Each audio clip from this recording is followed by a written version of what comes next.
그때는 중국의 후한말, 역대급 패급 군주인 영제의 등극으로 나라는 개판 5분 전이었습니다. 환관들의 득세로 돈으로 관직을 살 수 있게 되자 관리들은 승진을 위해 백성들을 사정없이 쥐어짰고 세금을 낼 수 없어 집과 땅을 버린 채 떠도는 백성들이 속출. 한나라는 그야말로 존망의 대위기였어요. 이때 태평도의 교주로 백성들을 어루만지던 장각은 썩어빠진 한나라를 보다 못해 걸기, 중국 역사상 종교의 힘으로 혁명을 일으킨 최초의 민중분기, 이른바 황건적의 난을 일으킵니다.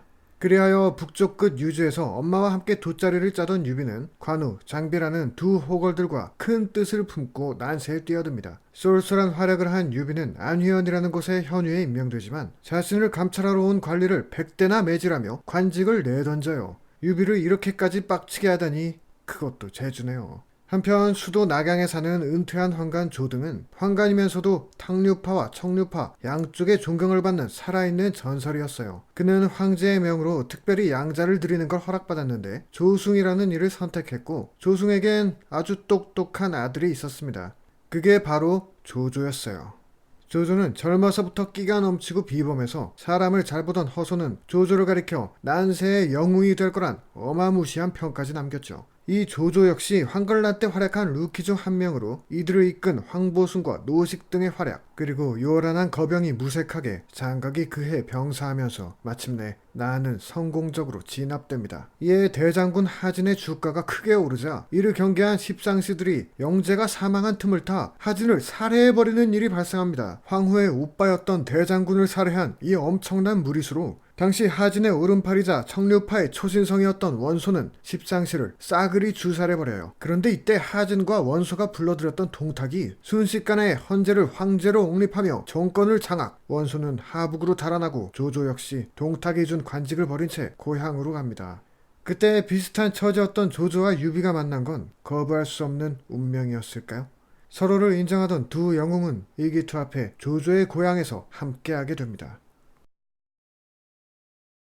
동탁은 무지막지한 폭정으로 낙양을 비명의 도시로 만들었습니다. 이에 분개한 제후들은 원소를 리더로 반동탁 연합을 결성, 군대를 일으켜 수도로 밀고 들어오는 초유의 사태를 일으키죠. 연합군에서 가장 돋보였던 건 오군 출신의 손견이었어요. 화웅과 여포를 격파하는 등 혼자 미쳐 날뛰는 손견의 활약에 동탁은 치를 떨며 한나라의 수도 낙양에 불을 지른 채 후퇴합니다. 폐허가 된 낙양에 들어서자 구심점을 잃은 연합군은 한나라의 최후를 직감한 듯 빠르게 해산해버려요. 그런데 뜻밖에도 양자이자 최측근이던 여포에게 동탁이 살해당합니다. 한 마리 늑대와 같았던 여포는 도성을 장악하는 데는 실패하고 동탁의 잔당들에게 쫓겨나 중원을 방랑. 한나라는 그렇게 점점 암흑 속으로 들어가는 듯 보였습니다. 그런데 이때 벼랑간 조조가 나타나 헌제를 구조, 허창을 임시 수도로 삼으며 한나라를 재건해 나갑니다. 이런 조조의 선택에 원소를 비롯한 제후들은 크게 놀랐어요. 아무 힘도 없던 것만 같았던 헌제의 옹립은 조조를 단숨에 중원의 핵이자 희망의 아이콘처럼 비춰지게 했고 사공 겸 거기장군에 임명되며 천하를 바로잡아갑니다.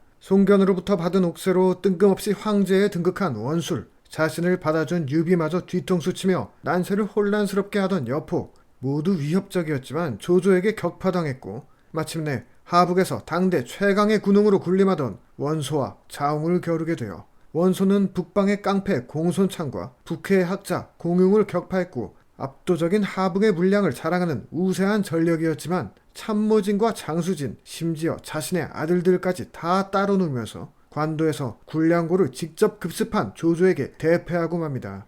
이 전투 후 중원의 판도는 조조에게 기울어지기 시작했고 원소마저 병사, 조조는 그대로 하북을 접수하며 난세의 영웅으로 우뚝 서게 됩니다.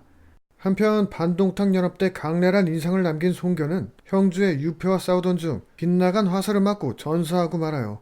그의 장남 손책은 아버지의 풍모가 있어서 강동을 순식간에 제패해 소패왕이라 불릴 정도로 사람들을 전율시켰지만 자객들의 습격을 받아 그 상처로 요절, 동생 송건이 겨우 19의 나이로 후계를 이어받습니다.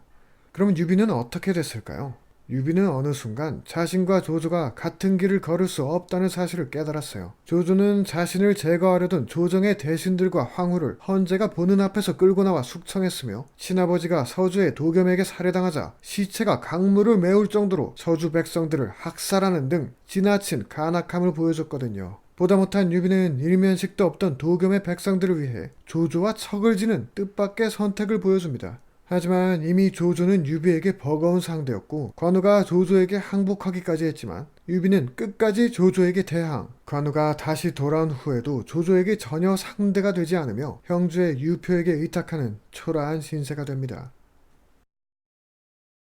마침내 중원을 제패한 조조가 대군을 이끌고 남하하자 형주 백성들은 조조가 온다는 공포에 갯불도 없던 유비를 따라 일제히 피난길에 오릅니다. 이렇듯 일부 대중들에게선 조조와 유비는 당시에 이미 극과 극의 이미지를 쌓았던 것 같아요. 그도 그렇게 유비는 관우를 급히 보내면서도 정작 본인은 백성들과 함께하는 걸 선택, 조조군의 추격을 받고 거의 끝장날 뻔했습니다. 장비가 홀로 대군을 막아서고 조은이 유비의 가족들을 구해오는 등 부하들의 영웅적인 활약으로 또 한 번 목숨을 구하죠. 절체절명의 순간에 송권은 조조에게 항복해야 한다는 여론에도 불구 주유와 노숙의 설득으로 유비와 손을 잡고 조조의 대군에 대항할 것을 결심합니다. 주유는 기대를 저버리지 않고 조조의 선단을 적벽에서 불태워 엄청난 대승을 거둡니다. 조조는 유표의 아들인 유종의 항복으로 형주를 거저 얻고 천하통일이 가까워졌다고 믿었지만 이 한 번의 대패로 난세의 종식은 저 멀리 요원한 일이 되어버렸죠.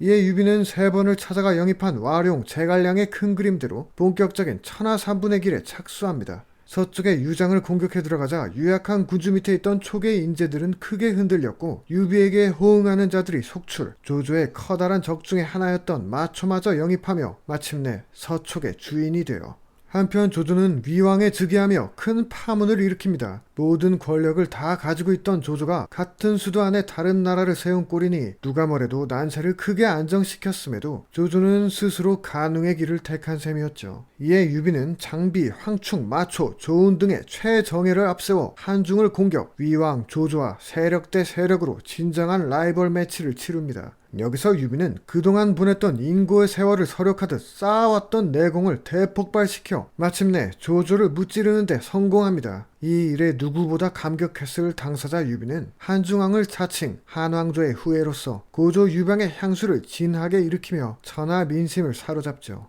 두 왕이 대립하던 이때 관우는 맹렬한 기세로 조조를 공격해 중원을 뒤흔듭니다. 정예로 선별한 구원군까지 전부 뚝배기가 깨지자 조조는 전에 보여준 적 없을 정도로 패닉에 빠져요. 그러나 여동생을 유비에게 시집 보내놓고도 형주를 둘러싸고 촉과 기싸움을 하던 손권은 관우가 출정한 사이 벼랑간 뒤통수를 쳐 본진을 점령, 위와의 협공으로 관우를 사로잡아 참수해버립니다.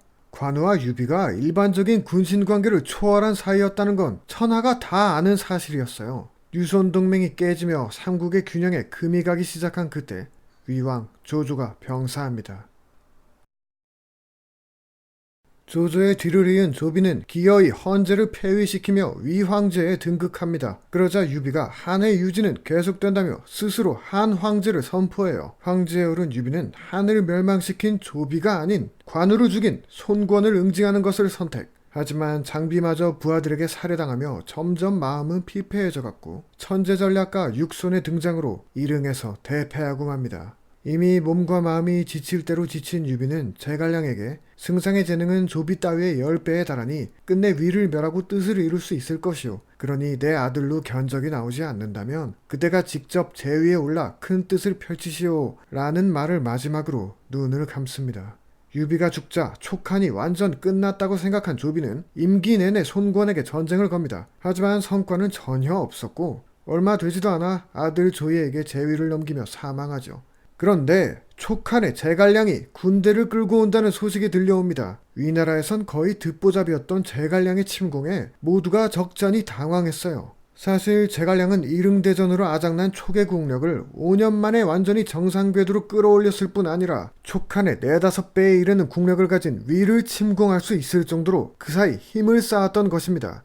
북벌개시는 성공적이어서 각군이 속수무책으로 항복할 정도로 관서지방은 큰 혼란에 빠집니다. 하지만 위엔 장합, 조진, 곽회 등의 많은 인재가 있었고 특히 사마이는 제갈량의 북벌의 가장 성가신 상대였어요. 그럼에도 제갈량은 사마이로부터 천하의 기재로 인정받을 정도로 우위를 가져갔지만 끝끝내 굳게 지키는 사마이를 넘지는 못했고 결국 원정중 수명이 다해 남의 땅에서 생을 마감합니다.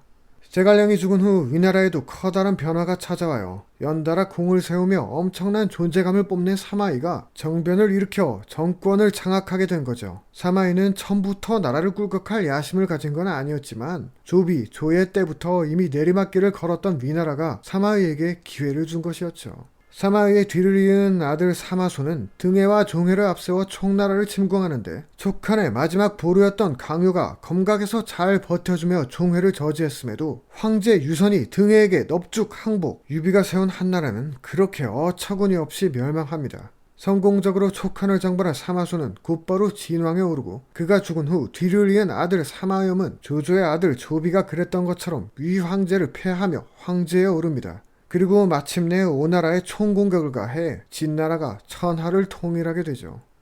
합하면 반드시 나누어지고 나누어진 것은 반드시 합해지는 것이 하늘의 이치였다. 삼국지 연의의 마지막 구절이었습니다.